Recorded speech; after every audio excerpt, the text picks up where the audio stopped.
Hey everyone, Chat Sematary is back, as is Drew Deach. Today we are talking all about Sleepwalkers. If you haven't heard of this one, that's probably okay because it doesn't stem from a novel or a short story that we know of. As far as Drew and I know, it's an original screenplay from Stephen King, and I think these are a little less popular. I just recently talked about Golden Years as well, which was written strictly for TV and also wasn't my favorite thing, but I think maybe Sleepwalkers was a little bit better than that. Drew, have you seen Golden Years? No, I know that's like a mini series, or was like trying Yeah. to be a television series, like kind of a kickoff to something. And does that tie into his whole like the shop mythology? Yes, it does. The shop is pretty prominent in about, I would say, two-thirds of it, but then you just have this story that, like you said, it was supposed to be like a full season of TV, but Mm-hmm. then it ended up just being 7 or 8 episodes. It was like 4 hours, and 4 hours was way too long for the story, so I don't know how they would have done a whole season. But Sleepwalkers, at least you can get in and out of this one, and I know you're a little more fond of it than most, so why don't we dive into that a little? What is it about Sleepwalkers that you find enjoyable? Well, I'll cop to it being a significant chunk of it being pure nostalgia. This is a movie that was seemingly always on television when I was a kid. I want to feel like it's one of those movies that like the Turner networks had a hold of, and if they had a movie that would perform okay, they would program it endlessly. Because I remember this always being on like TBS or TNT. So I just saw it a lot as a kid, usually kind of piecemeal, flipping through the channels and then landing on it and being like, what's this? Oh, a Stephen King thing? Okay. So that's part of it. But I've also found it very interesting for, as a person who loves the Stephen King, body of work and film adaptations and stuff. I found it interesting because this is, according to the the theatrical released poster, the actual tagline they have is the first Stephen King story written expressly for the screen. So I was like, oh, it's his first time, writing an outright screenplay that's not based on something that he previously wrote. So I always found that intriguing, and wouldn't know this at the time, but this is the first Stephen King project that director Mick Garris is involved with. There was actually another director on Sleepwalkers, Rupert Wainwright, who left the project and because he was changing a bunch of the script and stuff. And Stephen King actually had director approval and had some pretty significant oversight on the production. And so when they got rid of Wainwright, they had Mick Garris come on, and King and Garris apparently just really hit it off. And Garris has gone on to, I want to say, make like 6 or 7 more Stephen King adaptations after Sleepwalkers. So it's kind of important for that very particular relationship. But at the end of the day, I also like Sleepwalkers because it's kind of a glorious, unapologetic B movie. Yeah, and I'm glad that you brought up Mick Garris because I wanted to definitely talk about his role just within the Stephen King universe in general a little here, because I think the big thing that he did was The Stand in 1994, which I'll be getting to Mm-hmm. soon-ish. And then he did the Shining remake because Stephen King wasn't happy with Kubrick's version. So he did the 1997 version of The Shining. And I'm sure he did more after that because he's definitely someone who is still very prominent in the horror community. If Mm-hmm. anyone hasn't checked out his podcast, Postmortem, I highly recommend checking that out. You can sort of pick and choose episodes based on who the guest is, but he had Stephen King on an episode, and I was like, I have to listen to this. And I think he's really just found a way to stick around and ingrain himself in the horror community, regardless of whether or not he's making movies or doing podcasts with Fangoria, I believe, is where Postmortem is sort of hosted. Mm-hmm. So there's a lot that he's done in the genre in general. And I wouldn't say Sleepwalkers is his best work. And that's, me saying that not having seen the other stuff yet. But I've heard a lot about the 1994 version of The Stand. And I think for me, Sleepwalkers just isn't totally up my alley. It's one of those concepts where I was like, okay, this is a little too weird for me. Plus, I'm not a cat person, so all of these cats, no thank you. Go away. I would just be sneezing the whole time. Right. So you felt more for the actual Sleepwalkers because they hate the cats. So. Yeah, a little bit, yeah. No, I mean, Mick Garris is, he got his start in the business kind of doing publicity, and he has kind of been this like luckiest fan ever kind of guy who's been really responsible for keeping a lot of horror directors in touch with each other. And you can even see that in this movie. There are cameos from John Landis and, of course, Stephen King himself, but also Clive Barker, Tobe Hooper, Joe Dante. Yes. They all show up, and it's a fun little, hey, so he's very responsible for that, and I thank him for it. Sleepwalkers, the basics of the story for anyone who doesn't know is that it's about this mother and son who are actually these nomadic, shape-shifting, vampiric creatures that have to basically survive by ingesting the life essence of virginal women. And King's script, it's so interesting because I never thought about this when I was a kid, but watching it as an adult, King's script is written to be kind of timeless. Like, the movie doesn't feel like it takes place in any particular era, other than, choices like, yeah, that's a certain model of car, or this particular song is utilized. It doesn't feel like it takes place in the 90s. It has kind of a timeless feel about it, and I actually think that's benefited the movie as far as its longevity goes. Yeah, I think what they did well with this, though, is they kind of got the look down. And even if the story isn't necessarily the greatest thing ever, I was honestly fairly impressed with how they handled the shapeshifters. And again, like you said, I probably felt for them a little more than most because of my dislike of cats. And I was watching it, I was like, that is so many cats to have in a shot. And how do you even control that many cats? And I was like, please let all the cats go away. But they made it fun, at least, by putting in all of those cameos you mentioned. And I believe Mark Hamill was even in the opening scene, but he was uncredited in it. Mm-hmm. Yeah, he's in the kind of the setup where we see the last place that the Sleepwalkers were at, which is kind of a wonderful setup to the tone the movie's going to have, because, we see Mark Hamill and this other cop talking. And Mark Hamill goes, he said it has a line that's something to the effect of, they must have really hated cats. The camera pans over, and we just see a bunch of cats hanging from a tree, like gutted and bloody. And I'm like, this is horribly gruesome. And just the delivery of, they must have hated cats, is so blunt and silly. Yeah. And I think that's kind of the dichotomy of the movie. And I was looking up, reviews at the time and contemporary reviews of the movie. And a common thread that I found were people saying that the movie has kind of a sharp divide, and that in the beginning, it's a little more toned down, and it's weird, and it doesn't quite have the air of being a campy B horror movie. And then the second half goes kind of full tilt into all of that stuff. I don't really have that problem with the movie. I think that actually is kind of, again, to its benefit. I think one of the best things about the movie is hands down the casting. This is a movie that is so incredibly small. Like, it's a really small movie.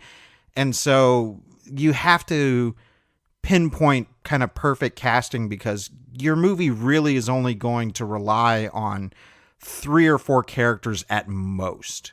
And I think Sleepwalkers really knocks it out of the park, especially in regards to Madchen Amick, who's the lead character, Tanya, and then Alice Krieg as the mother in the Sleepwalker pair. I think those two are phenomenal casting. I really enjoyed the casting for this as well. I was like, oh, look at this young Madgen because I had most recently seen her in Riverdale for however many seasons that's been going on for now. So it was this nice little treat to get to see these familiar faces in this movie. And then I really think the plot was kind of the downfall of it. But what do you think would have helped make the story a little bit better so that it would sort of kind of level up and meet the status of the casting? I think a big issue with the movie for a lot of people is that it is a straightforward B movie. It's not really kind of fleshing itself out. And like for example, the Sleepwalkers as creatures, we get kind of a dictionary definition of the term that opens the movie and kind of tells us everything we need to know about them.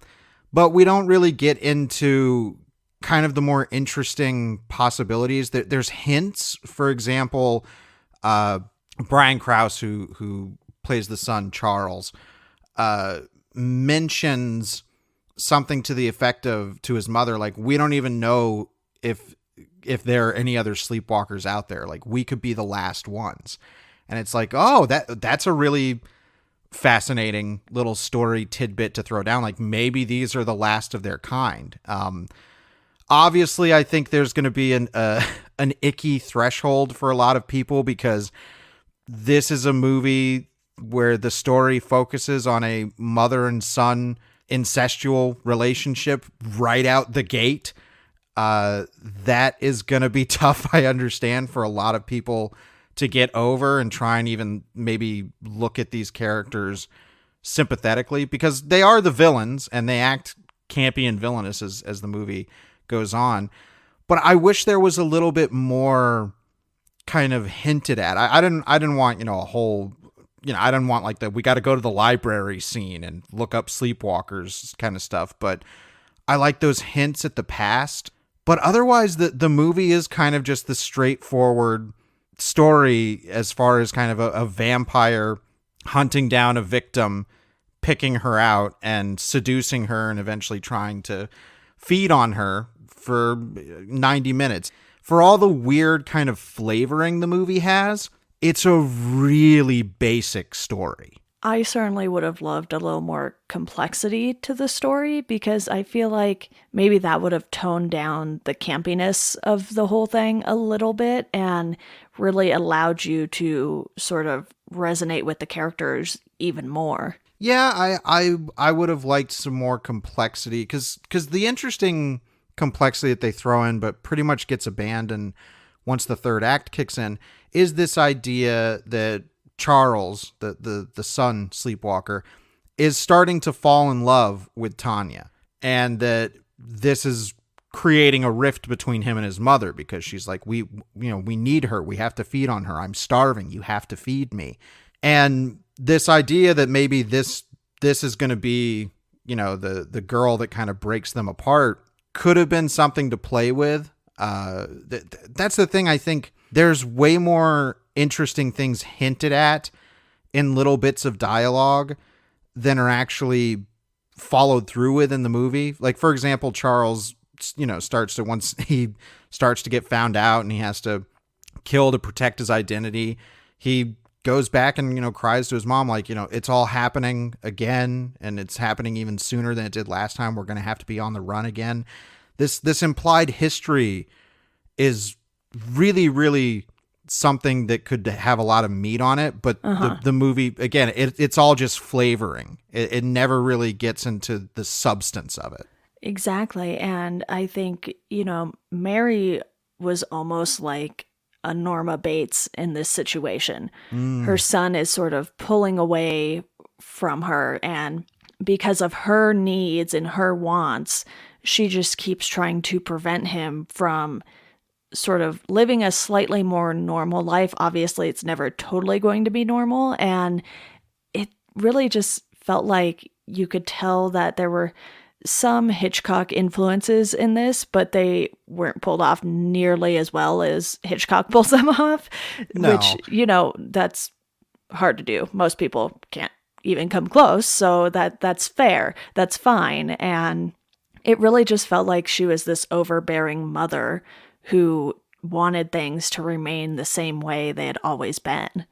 Yeah, I mean, they have this, even though this house that they've just moved into, is relatively new for them, it looks very old and ancient. And, they're listening to an old song, sleepwalking, and when they dance together. And I love Alice Krieg's performance. Like, she really does feel ethereal and like some other kind of being. So I think that's one of the best pieces of casting. You talk about the direction, kind of the Hitchcock stuff. Mick Garris is a good director. Like, he's solid. I think his best movie is probably his debut film, which was Critters 2. Okay. And I don't just say that because it's a Critters movie and I love the Critters movies. It's also, I don't think he has a particular flair or style. Like, that doesn't mean the movie is without flair or style as far as Sleepwalkers is concerned, but it's workmanlike in a good way. That said, I think because it doesn't have that sharp style, it can seem kind of bland, but something that I definitely think is worth commenting on with Sleepwalkers is the effects work in this movie, which I think is pretty good. Yeah, I was impressed with how they were able to just make the shapeshifting come to life. And you can tell that they put a lot of effort into those effects because it was really the main thing you were trying to get across with these characters and who they are.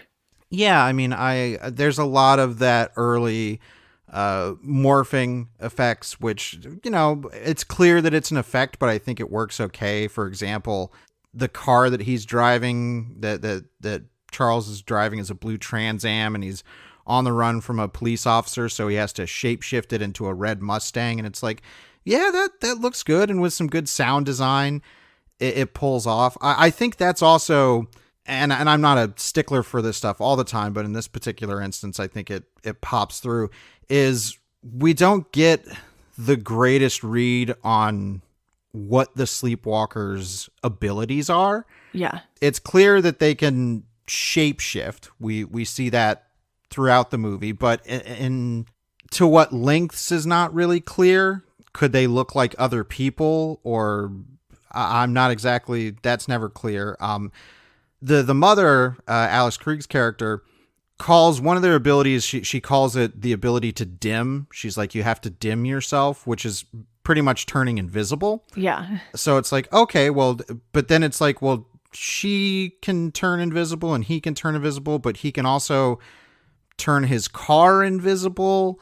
What level of concentration does this take? All that kind of stuff. It's never, again, I don't need the library scene where we read the set of exact rules on how everything works, Yeah. but I think it could have been presented in a more organic way and to just kind of better define what exactly the limitations of their powers were, because I was, wondering, I'm like, could they just turn, like, shapeshift to look like different people to stay on the run? Or I guess not, and they're actually these weird fleshy cat monsters that like that you can see the fleshy cat monsters in reflections. Like, there's a scene where Tanya comes over to Charles's house and we see his mother's reflection in a mirror, and it's the creepy fleshy cat monster thing, but she doesn't see it. I'm like, oh, so I guess that's kind of a riff on, the vampire piece of mythology about it. You can't see their reflections in a mirror. It's like, well, this one you'd see what they really are. Okay, but like that's the only time that kind of ever is shown in the movie. There's so there's part of me that likes all this weird stuff. Like I keep saying, is flavoring, because as a flavor, I'm like, yeah, this is cool and weird and intriguing. But the movie kind of only ever does that. It never dives into the deep end with that stuff. Yeah, the rules are very convoluted in this, and it seems like movies either go that direction with it or the direction you mentioned where they literally lay it out for you word for word practically, and it's probably hard to find that fine line where you can just show people what the rules are. And I'm guessing with the car, because he was touching it, he could shapeshift that. But then it's like, okay, do they have to touch someone to be able to shapeshift and look like that person? Or do they just have to see them? There were so many different ways they were going about shapeshifting. And you mentioned the thing with the mirror where we could see their true selves, but they couldn't. And I was kind of like, okay, so they kind of just get to do whatever they want, whenever they want, however they want. And you were kind of left wondering, well, what are their limitations then? Why are they always on the run if they can just so easily disguise themselves? Yeah, right. Or disappear. And obviously, I'm assuming that they're, making up fake names for wherever they go and so forth. Yeah. But I think the movie I don't think I would have that kind of attention drawn to those issues if the main part of the movie, which is this kind of budding romance between Tanya and Charles, if that was kind of more complicated, I think that would because it really is just a very kind of by the book boy meets girl flirtatious kind of thing, and I like that the female character is the one whose kind of perspective we're given into that, like it's really from her perspective, and Madge Amick is just so good. The scene introducing her where she's working at the movie theater and dancing, I'm like, I immediately like this person. Like she's very, wonderful girl next door type, archetype of a character. But I there's just no complication. I think I like this movie actually quite a bit, but I think a big criticism for it is that it really is exactly what it seems to be. There's pretty much no surprises to be had with this movie in terms of how it's going to play out. The surprise in that regard comes to, I think, the tonal shift in the second half of the movie, or more appropriately, the third act. The tonal shift is where it just goes full on, drive-in monster movie wacky. Yeah, and I felt like they just didn't do quite enough with giving us more details. That's something that Stephen King does so well with his novels, and sometimes to a detriment. Yes. Some of his novels get a little too lengthy, and you're like, okay, we could have used a few less details. And something like this, it feels like it's too simple to be a Stephen King story. And that's what confused me about it. I was like, oh, okay, it's over. We're done. We're good. That's it. And because I've been reading so many of his books, and he always, well, not always, but a lot of times he'll like toss in an epilogue that you kind of aren't expecting based on how the book ends before that. And you're like, oh, that was a choice. And that's kind of how I felt about this movie. Oh, that was a choice. And I'm not really sure what he was trying to get across with this movie in particular. Usually he has some sort of commentary going on, and I guess Right. the Sleepwalkers are kind of the outsiders and they're not really welcome. They're constantly causing trouble, that sort of thing. But it didn't feel like it went any deeper than that. No, I think you bring up a good point in terms of that, because of Stephen King's status as, I would argue, not only the premier horror author of all time, but one of the premier American authors of all time. I think there is an expectation that whatever he's doing, there's always going to be more to it than just the surface. And this is kind of the movie that I think acts as a good reminder that you got to remember, Stephen King was a dorky boy who grew up watching, these 50s and 60s horror movies. And I think Sleepwalkers is kind of one of his more straightforward, dorky, I just wanted to make a B horror movies. Yeah. And I think that is disappointing because it's like there's so much here. The potential of the story is so apparent, where it's like you have some really cool ideas here, but you're not really going beyond the surface, like, which is what we kind of expect when Stephen King plays with genre, is like, yeah, we'll have these fun genre elements that draw us in, but there will be a lot more to kind of dig into. But that's not the case with Sleepwalkers. Like with Sleepwalkers, what you see is what you get. And I think that is kind of a turnoff to people who expect a higher quality, or at least just more to chew on with a Stephen King story. And Mm-hmm. this doesn't really provide that. But knowing that, I can kind of enjoy this as just a drive-in B horror movie, especially when we get to the third act and really kind of the gore starts getting flung around like crazy. Yeah. And we have weird cat people transformations, and, you know, cops are getting pencils shoved into their ears. Uh, It's a brutal which, third act. yeah, well, I mean, to which Charles has the could not have been written by anybody else but Stephen King. He has the one-liner "cop kebab," um, which I'm just like, all right, Big Steve. That's something that would interest me too. Is that because this seemed like it's like, oh man, we're gonna get Stephen King writing a movie first, and we're gonna give him director approval, and obviously give him a good deal amount of oversight on the movie. Because I know that Stephen King sometimes desperately needs a good editor, I wonder if this script is like a second draft or something, because it feels like a first or second draft where you've got this really cool main idea, but you're just executing it kind of as textbook as possible. Mm-hmm. That you're not finding the really interesting, stickier parts of the story and playing around with that, because there's plenty to do as far as the potential of the story. But this also does feel like it was made to be an effects showcase movie. And that's one of the areas where I'm surprised that this movie has such a bad reputation, because I think as an effects horror movie from the early 90s, I think it's kind of a fun time. Yeah.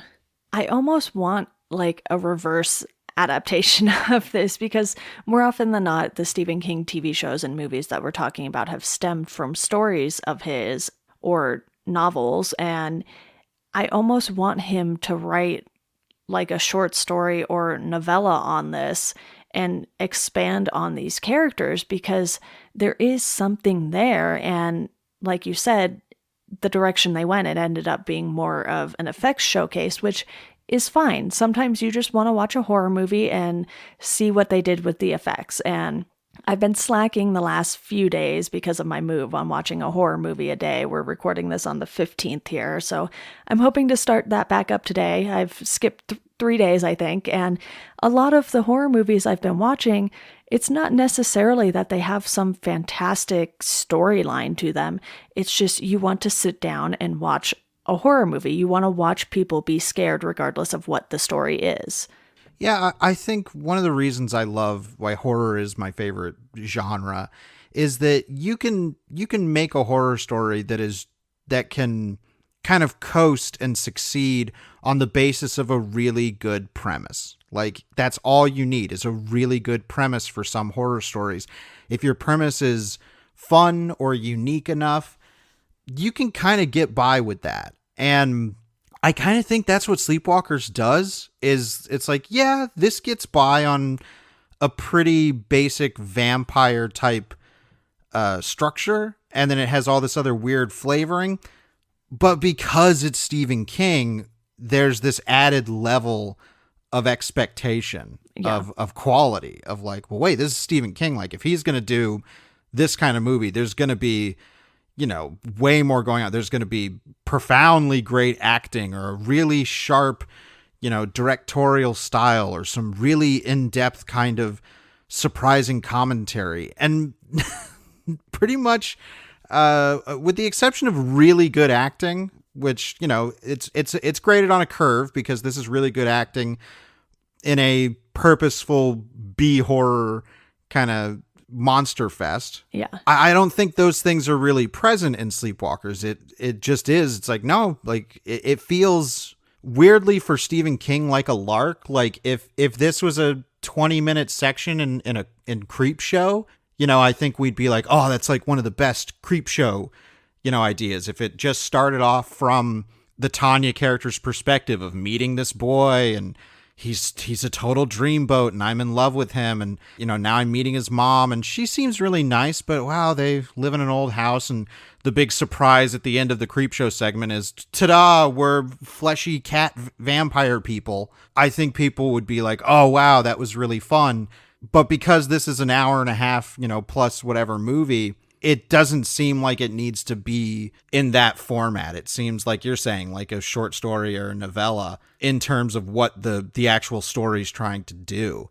One thing I do have to comment on before we eventually wrap things up is the use of the Enya song is kind of the movie's theme, which it is that more than anything else from this movie is the thing that stuck with me as a kid.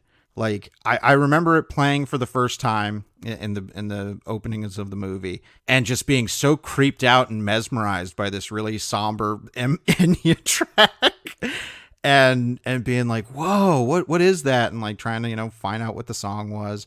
And funny enough, Mick Garris, apparently the Sony music branch or whatever, basically gave him a bunch of songs. They're like, we want you to feature something, so here, and he hated all. He's like, none of these are good. And then he landed on that Enya one, and he's like, this is the only thing they gave me that even remotely seemed like it could fit in with the movie that we're doing. And he's like, because there's no lyrics, it's just humming, like all this stuff. So I always, as soon as I think of Sleepwalkers, that tune starts playing in my head. But yeah, I totally see why Sleepwalkers isn't really beloved. Like I get it, but I look at it and it's just, it's always, I see, called one of the worst Stephen King movies. I'm like, you guys, there's way more Stephen debatable. King. Yeah, I mean, if we're counting everything that's even, ancillary. TV movies and I would say Children of the Corns. Oh my goodness, yeah. All This that, has not been the worst thing I've watched so far. I can tell you that, between the theatrical releases, the TV movies, the TV series. Definitely not the worst thing I have seen, but it's also something that I probably don't really plan on revisiting all that often, because there are so many other fantastic Stephen King adaptations that I think just grab me way more than this did. And, that's fine. You can like whatever movies you want, even if they're bad. Maximum Overdrive is by far a bad movie, but it's so much fun at the same time. Ridiculously entertaining. I would watch that movie in a heartbeat. It's so goofy. But yeah, I think Sleepwalkers, like on the drive-in movie scale, like I would give this a solid 3 stars. Okay. Like it's like yeah, like this is a fine enough, tacky little B horror movie that's surprisingly well put together. Like it's not a bad looking movie. I don't think the effects are horrendous at all. I think they're actually pretty good, especially for the time being. It's not going to surprise you in any way. The story is going to play out exactly how you think it is. And yeah, that is disappointing, but it's all executed on a really good level. I would say that it just has kind of this burden of, marketing, of being, it's Stephen King's first movie that he's written. Right. Like, it's like, oh, that's got to be great. It's like, no, he wanted to make an ode to the kind of B horror movies that he grew up watching, and didn't want to do anything deeper than that. And that's fine. Like that's okay. Like not everything has to be a magnum opus. Like he can do the kind of these little larks. So I kind of hope that Sleepwalkers is starting to get a little bit like of a rehabilitation. I mean, there's some people that even responded to me saying like, oh, this is like one of the worst Stephen King adaptations. And I'm like, it's not an adaptation. Like he wrote this purely on his own. Yeah. So yeah, I can't come out and say that it is, it's like, oh, this is an undiscovered or underappreciated gem that you all don't know, that you're treating this great movie like it's trash. It's like, nah, it's not a great movie. It's a good one. And it's okay for movies to just be good, even Stephen King ones. Yeah. Apparently, I didn't actually end up rating this on Letterboxd at the time when I had watched it, but I think right now I'm sitting at somewhere around a 2.5. Okay. Which isn't horrible. I think I gave like a Return to Salem's Lot a half star, maybe 1 star. Like, it's not the worst thing I've seen by far, especially in the Stephen King world. So it's just one of those things where, subject matter wise, I went into it, I was like, okay, shapeshifters, lots of cats, not really my thing on either account, but the casting and the acting kind of leveled it up a little for me, and I can appreciate the effects work that was done throughout. So I think it's one of those things, if you haven't seen it, I would recommend checking it out just so you can sort of form your own opinion on it, because while there are a ton of Stephen King movies and TV shows and things to check out, sometimes you just have to watch some of the bad ones to get perspective. And I wouldn't say this is bad. It's kind of middle of the road, which you're going to have those every now and then. It's not like I went into this podcast expecting everything to be fantastic. Yeah, if I was going to kind of categorize this in the greater Stephen King filmography, I'd say this is like a B-side, like a really deep cut B-side track where it's like, yeah, he did this one thing and it's not going to be for everybody. It's not going to be, as notable as a lot of the other pieces of this work, but he did the thing that he wanted to do. Like, that's something I've always kind of really loved about Sleepwalkers, is like, for better or worse, this is the movie that Stephen King wanted. Yeah. It happened. So it's, I think the worst thing about Sleepwalkers is that because it was so heavily marketed on being Stephen King's writing a movie for the first time, and it performed poorly and was not, critically well received, it kind of tanked a lot of his potential for working specifically in screenwriting. I mean, he would go on to do other screenwriting stuff and found a wonderful home doing those TV miniseries, which you'll get to in the 90s. Yes, there are many. Yes. But yeah, I think this movie doesn't deserve the kind of, I see it listed as like, oh, this is the worst Stephen King movies and all that kind of stuff. I'm like, no, I think this is fine. But when we're talking about Stephen King, especially in film, fine is not going to be acceptable for a lot of people. And so then it just rates to being bad. And it's like, no, I think this is good. I think there's some good things about it. I just think, like we said in the episode, I think the worst thing that it does is just kind of executing itself on a surface level. There's nothing really beyond that to enjoy or dig into. Absolutely. Well, I think that's a perfect place to wrap this up. Before we go, though, I do want to quickly let you all know about our Patreon. You can support this podcast for $1 a month. That'll get you a thank you on the show. $2 a month will get you a Chat Sematary sticker.